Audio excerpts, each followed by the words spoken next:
always thought the quiet moments in our home were the safest. Those soft hours after dinner when the world shrank to just the three of us, me, Ethan, and our 6-year-old son, Noah, for 8 years.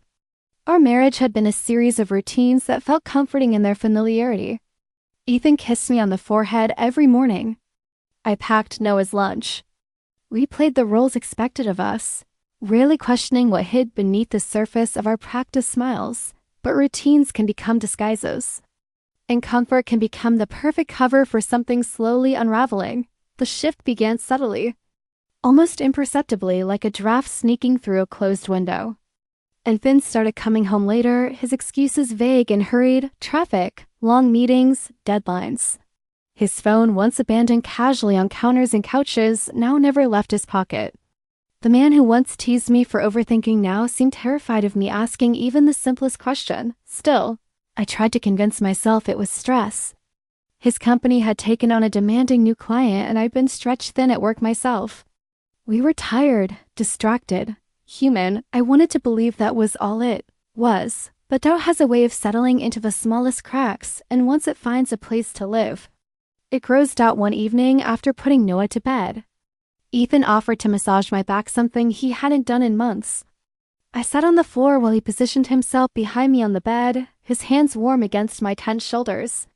For a moment, I let myself relax, let myself believe we were finding our rhythm again. Then he hesitated, just for a breath, but it was long enough for my body to stiffen under his touch. "Everything okay?" I asked quietly. "Yeah," he said too quickly. "Just tired." Yet the tension in his voice betrayed him. His hands resumed, but the easy familiarity we once shared was gone, replaced by a strained politeness that felt foreign. That night marked the moment. I stopped dismissing the unease whispering inside me. Something was wrong in a way that couldn't be explained by work or exhaustion. Ethan's distance wasn't circumstantial. It was intentional. He was somewhere else emotionally, somewhere I didn't have access to. As I lay in bed later, Ethan's back turned toward me. The silence between us felt heavier than words could bear. I stared at the ceiling, my mind racing with questions I wasn't ready to ask.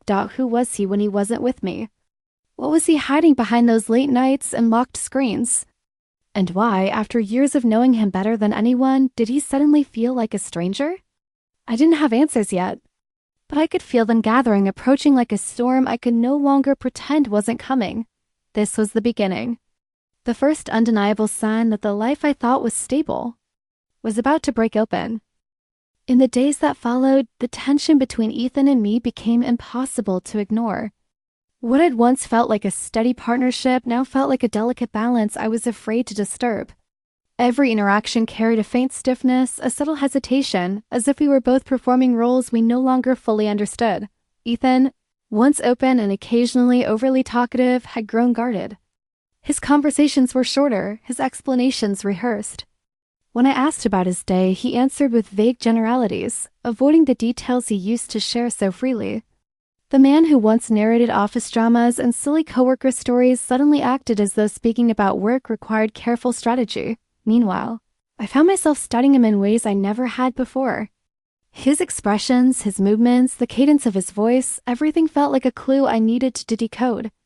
It was exhausting, and yet I couldn't stop. There was a truth hiding beneath the surface, and the more he tried to bury it, the more visible it became. One evening, while I folded Noah's laundry, I heard Ethan's muffled voice drifting from the hallway. His tone was low, urgent, far too intent for a casual call. When I stepped closer, the conversation ended abruptly. The screen of his phone went dark, and he offered me a strained smile that did nothing to ease my pounding heartbeat. "Who was that?" I asked. He shrugged. "Just work." A simple answer. But it no longer felt simple. I nodded and returned to the bedroom, but my mind stayed stuck on the look in his eyes, anxious, guilty, conflicted. The type of look that belongs to someone living in two separate worlds. I tried to focus on Noah. His innocence grounded me. His laughter filled the spaces Ethan and I could no longer reach, but even with our son's cheerful chaos brightening the house, the atmosphere between us remained hot, stretched thin by unanswered questions. Later that night, as we lay in bed, Ethan turned his back to me again. For years, we had fallen asleep pressed close, our breathing naturally sinking. Now there was space between us, cold, unfamiliar space I couldn't bridge. I lay awake staring at the curve of his spine, wondering how something so steady had drifted so far out of reach. A part of me wanted to shake him, force him to tell me what he was hiding. But a louder part, the part terrified of what I might hear, kept me still. The truth was coming. I could feel it closing in, step by step, breath by breath, and deep down, I knew something devastating. Whatever answers I was about to uncover, they would change everything, but I wasn't ready to walk away. Not yet, not without seeing the truth for myself. The days that followed felt strangely suspended, as if time itself was reluctant to move forward without first revealing something I wasn't yet ready to face. Daniel told me he was fine, just tired, just stressed, just overthinking, but his reassurances slid off me like water. Behind his smiles, I sensed an agitation that didn't belong to the man I thought I knew. Something inside him was changing, and whatever it was changing us. One evening, I found him sitting alone in the darkened living room, the TV off, the remote untouched beside him. His posture was tight, almost guarded. When I stepped closer, he startled, actually startled, like someone caught doing something they shouldn't. "Daniel, what's going on with you?" I asked gently, my voice more fragile than I expected. He rubbed his forehead, avoiding my eyes. "Nothing. I just need a minute, Taylor." That was all he offered. A minute, a silence. A wall. And yet in that silence, something flickered, an emotion I couldn't name. Guilt? Fear? Or something far more complicated? Still, I didn't push. Not then, but that night, as he finally slipped into bed beside me, I noticed his breathing wasn't the steady rhythm I'd fallen asleep to for 10 years. It was uneven, restless, as if sleep couldn't reach him. I lay awake, staring at the faint glow of the streetlight cutting across our ceiling, wondering when the air between us had started feeling so dense. The next morning, hoping to reconnect, I suggested we spend Sunday together, just the two of us, no distractions. Daniel agreed too quickly, almost gratefully, like he wanted something to anchor himself to. That gave me hope, thin but real. We drove out to the lakeside trail we used to love. The early autumn wind carried the sharp scent of pine, and the water shimmered with a quiet calm that didn't match the tension threading through my chest. As we walked, Daniel's hand brushed mine, and for a moment I felt the ghost of our old closeness. But then his hand dropped away, as if the contact had startled him. "Are we okay?" I finally asked, breaking the brittle quiet. He hesitated. The pause was too long. Yeah, of course, he said, but the tremor in his voice made the words feel flimsy. A storm of questions rose inside me. Is he unhappy? Did I miss something? Is there someone else? But I swallowed them. I needed truth, not defensive answers delivered under pressure. So I waited. As we turned back toward the car, Daniel slowed, staring out at the water with an expression I'd never seen before, an ache, a longing, a war inside him. When he finally looked at me, his eyes were full of something unsettling and raw. "I need to tell you something," he said quietly. A chill raced down my spine. Whatever came next would change everything. For a long moment, Daniel didn't speak. The wind rustled through the reeds by the lake, filling the silence with a soft, trembling sound like nature itself was bracing for whatever he was about to say. His shoulders lifted as he drew a deep breath, then sank under the weight of it. "Taylor, something happened a few weeks ago," he began, his voice tight, scraping at the edges like each word cost him something. "And ever since, I haven't known how to tell you." My pulse jumped, cold and sharp. "What do you mean something happened?" He looked away, jaw clenching. "I met someone. Not intentionally. It wasn't planned. It wasn't supposed to be anything." The ground seemed to tilt beneath me. "You met someone?" I repeated, struggling to keep my voice steady. He nodded once. "Her name is Elise. We work at the same firm." I didn't think anything of it at first, but I crossed a line I shouldn't have. The air punched out of my lungs. I felt the world shrink to a pinpoint, the lake, the trees, even Daniel fading behind a thick haze of disbelief. For a second, I couldn't process the words. They didn't fit into the version of reality I'd lived in for years. My voice came out faint. "What kind of line?" He closed his eyes. "We kissed." The simplicity of the confession made it worse. There was no embellishment, no excuses, just a single, devastating truth dropped into my lap like a stone. And suddenly every strange moment of the last few weeks aligned. The tension, the hesitations, the restless nights. A puzzle I never wanted to solve now completed itself. I wrapped my arms around myself, trying to keep my breathing even. "Why are you telling me this now?" "Because I couldn't keep pretending," he said, his voice cracking. "And because it didn't end there." My head snapped up. "What do you mean?" He winced as if the question sliced into him. "It wasn't physical after that, but I kept thinking about her, talking to her, wanting to be around her. And I don't understand why. It's like something in me split and I don't know how to put it back together." There it was. The real fracture. The emotional betrayal that somehow felt sharper than the kiss itself. A hollow ache expanded in my chest, stretching with each breath. I stared at him, this man I had trusted with every corner of my heart, and felt something inside, and me tremble dangerously. "So what do you want, Daniel?" I asked quietly. He opened his mouth, then stopped. Whatever answer he had, he wasn't ready to say it. Or maybe he simply didn't know. The uncertainty in his eyes was more frightening than the truth he had just confessed. And in that moment, I realized this wasn't the end of anything. It was only the beginning of a much deeper unraveling. I didn't answer him, not immediately. The truth was, I didn't trust my voice. The weight of everything he had admitted still pressed down on me, reshaping the air between us, turning familiar space into unfamiliar territory. Yet I could feel his eyes on me, waiting, hoping, bracing. "Daniel," I finally said, studying myself, "you can't keep standing in the middle like this. Not with something this big." He swallowed.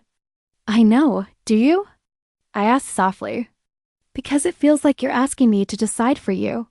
His expression flickered, guilt, fear, confusion melding into something almost childlike. "I'm not trying to put this on you. I don't know what's happening to me. I don't know why this even started." "That's the part that scares me," I replied. "Not that you kissed her. Not even that you kept thinking about her. It's that you don't understand your own choices." The words hurt to say, but they were true. And as soon as they left my mouth, something in his posture cracked. He lowered himself to sit on the edge of the wooden dock, elbows on his knees, fingers digging into his hair. "I hate myself for it," he murmured. "I hate that I hurt you. I hate that I let it get this far." I stayed standing for a moment longer, watching the ripples in the lake distort our reflections. Two shapes side by side, close, yet undeniably divided. Then I sat beside him. "Daniel," I began carefully, "if we're going to fix this, if we even can, we need honesty. From you. From me. No hiding, no half answers." He nodded slowly, still staring at the water. "I want that. I want to fight for us, but part of me is terrified that something broke in a way I can't explain." That fear, raw and unfiltered, hit me harder than anything else he'd said. It was the kind of confession that didn't seek forgiveness. It revealed helplessness. I took a breath. "Then we figure it out. Or we don't, but we don't pretend." He turned his head slightly, just enough for me to see the sheen in his eyes. "I'm afraid of losing you. And I'm afraid of holding on to someone who's already halfway gone," I whispered. The wind shifted, carrying the scent of pine and cold water. For a moment, neither of us spoke. It wasn't silence, it was something heavier. Something that demanded we acknowledge the truth hanging between us. "I need time," I said finally. "To think. To breathe. To understand what this means." He nodded, though his lips trembled. "Take whatever you need." I stood, brushing off my jeans, feeling the weight of a decision I hadn't yet made but knew was coming. He looked up at me with an expression I'd never seen on his face, one that held regret, longing, and something dangerously close to resignation. "Daniel," I said quietly, "this isn't the end. But it's not the same beginning anymore either." And as I walked away from the lake, I felt the first true shift inside me, not a breaking, but the slow, painful birth of clarity. The following days felt suspended in a haze of uncertainty. I moved through the house like a ghost, performing my routines while my mind circled endlessly around Daniel's confession. Breakfasts with Noah were quiet, dinners stretched longer than usual. And every sound his laugh, the click of his keys. Even the distant hum of traffic outside felt like a reminder of how fragile our world had become. Daniel tried to reach me. He left small notes on the kitchen counter, sent messages that were simple and pleading. "I'm here. I'm yours. I'll wait. But I wasn't ready to respond, and some part of me worried that responding would mean forgiving too soon. Before I understood the depth of what had happened, Noah, oblivious to the tension, brought light in small, accidental ways. One morning, he dragged a blanket into the living room and declared it our secret fort. For a few precious hours, I allowed myself to forget betrayal to just be mother and child. I saw Daniel watching from the hallway, shoulders slumped, eyes heavy with both hope and guilt. He wanted to enter the fort with us, to bridge the distance, but he hesitated. Even his desire to reconnect seemed tethered by invisible chains. I realized then that the fracture wasn't just about a kiss or a moment of weakness. It was about trust, about the invisible web of choices that had quietly begun to separate us long before that single mistake. And as much as I wanted to salvage what we had, I knew it wouldn't be simple. Healing required honesty, patience, and courage not just from him but from me too, one evening. As the sun dipped behind the horizon and painted the walls with warm amber, I found Daniel in the study, hunched over a journal. He looked up when I entered, eyes rimmed red from tears or sleepless nights. I wrote down everything, he said softly. Everything I felt, everything I regretted. I want you to see it. If you're ready. I approached cautiously, aware that reading his words could either break me or offer the first fragile thread of understanding.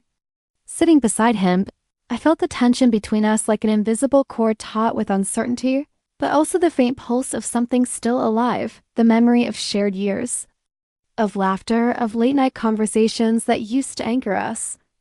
I don't know what will happen next, I whispered. Glancing at him, neither do I, he admitted. But I know I want to try. For Noah, for us. If you'll let me. I nodded, slowly, because hope isn't a lightning bolt, it's a flicker, and sometimes a flicker is enough to begin. The road ahead was uncertain, fraught with risk and pain.